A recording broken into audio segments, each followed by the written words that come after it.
난 모를 거야.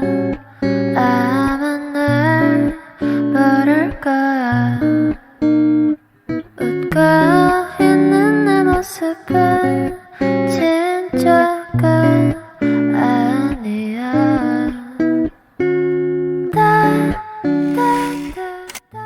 Comment réagir face aux personnes qui font du mal?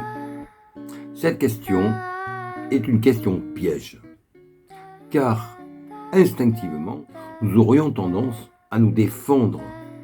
Alors, se défendre est une chose. Faire du mal à quelqu'un sous prétexte que cette personne nous en a fait, en est une autre.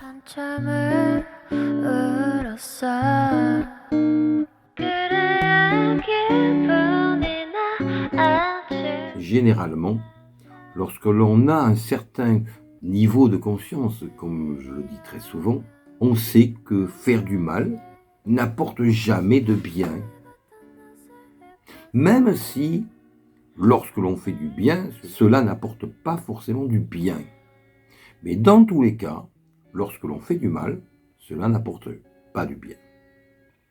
Et donc, lorsque quelqu'un décide de vivre en ne faisant plus de mal à qui que ce soit, eh bien il va fatalement se trouver confronté au dilemme de la personne qui lui fait du mal et qui donc correspond à la tentation de renvoyer du mal à quelqu'un sous prétexte que celui-ci nous en a fait. Et la conclusion dans ce cas-là est très simple. S'il suffit d'avoir comme alibi quelqu'un qui nous fait du mal pour nous-mêmes en faire, eh bien cela veut dire que nous sommes quelqu'un qui n'a besoin que d'un alibi pour faire du mal, qui n'a rien à voir avec quelqu'un qui refuse de faire du mal.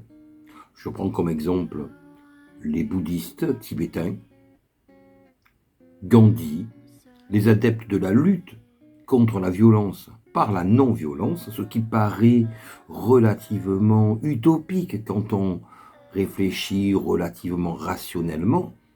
Eh bien, malgré cela, ces personnes, comme Gandhi, comme le Dalai Lama, comme les Tibétains dans leur ensemble, semblent quand même être des personnes au-dessus, en étant capables tout simplement de ne pas se rabaisser. Cela relève d'un niveau de conscience supérieur qu'il faut avoir, il faut bien le dire. Mais avant d'avoir ce niveau de conscience, il faut en prendre conscience. Et cela est le but de ma vidéo. Car on peut avoir l'intuition de ces choses-là sans que cela soit vraiment formulé.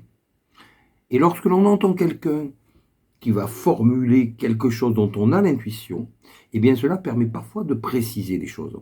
Donc par cette vidéo, je m'inscris totalement dans la lignée des personnes qui défendent la non-violence avant tout, même si cela peut paraître irréalisable dans notre monde, même si nous n'avons autour de nous que des exemples qui tendraient à prouver que cela n'est pas réalisable. Pour cela, je n'ai pas besoin de donner d'exemples.